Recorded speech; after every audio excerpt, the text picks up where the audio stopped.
Should they all head back inside? Or investigate further and see what the thing is?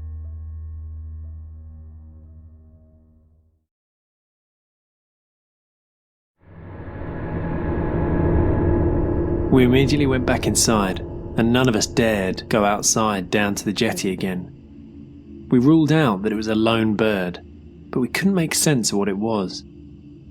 We hoped that it was just a wild prank from one of the other shacks. I could tell everyone felt uneasy about it. A few hours would pass. It was super late into the night at this point, and we knew we needed sleep. Being my curious self, I looked back outside once more, and the black object had completely vanished. I couldn't help but feel a sense of relief, thinking the weird phenomenon had moved on. We slept with the windows open that night, as there was no air conditioning in this cabin, and we had to open them or we would fry, being the middle of summer. Me and my other buddy, Brad, slept in the living room, while my two other friends slept in the two separate bedrooms with their doors open.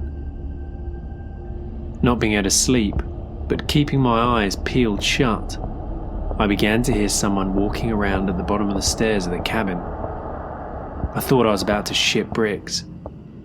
Eventually, I could hear what, or whoever it was, pacing back and forth on the jetty, clanking on the wood as it moved around. It was as if they were not sure what to do with themselves. Wanting to whisper to my buddy, but frozen in fear, I just kept my eyes shut and ears on full alert. The footsteps went on for a while, and I could hear them going up and down the stairs. I was almost holding my breath at this stage. After it sounded like the steps were long gone, and a couple of minutes had passed, I woke up Brad, asking if he heard the steps, both of us sitting up. Then, instantly, I was startled by my friend Stuart running out of his room and saying, "We need to leave." He must have heard us talking, so felt he could come out as well. Something was very disturbing about his expression, and I asked him, "Why?" He woke up my other friend Matt in the other room and said, "Let's go. Get to the boat. It's time to go." Asking him, What? Stuart, what the hell is wrong with you?" He explained to us quickly while grabbing his stuff. And I'll never forget what he explained to us. He said when he was rolling in bed trying to get comfortable, he saw someone peeking through the top right corner of his window, and it quickly shifted out of his view. He said all he saw was one eye, ghostly white skin, and long black hair falling through the window.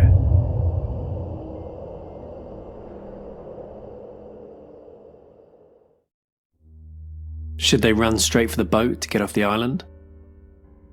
Or lock all the doors and windows and sit quietly until the creature moves on?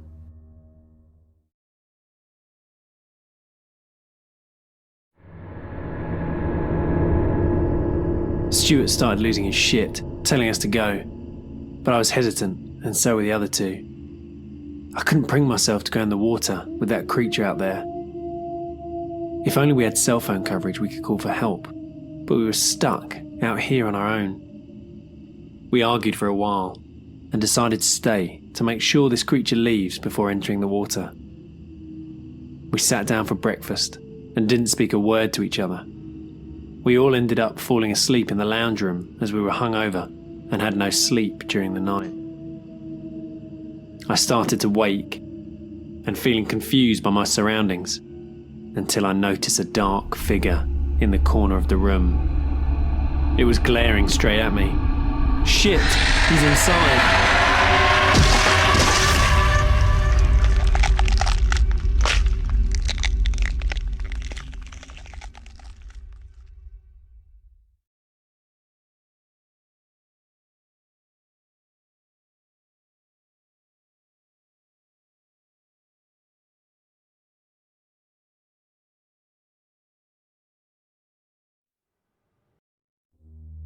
Should they run straight for the boat to get off the island?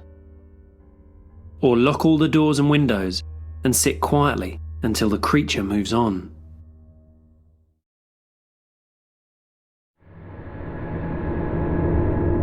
Stuart then continued to say, "Let's bloody go," very seriously.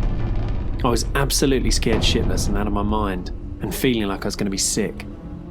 I proceeded to tell them what my friend and I had heard in the living room, and we all agreed to pack our stuff and leg it out of there, not even stopping to clean the cabin.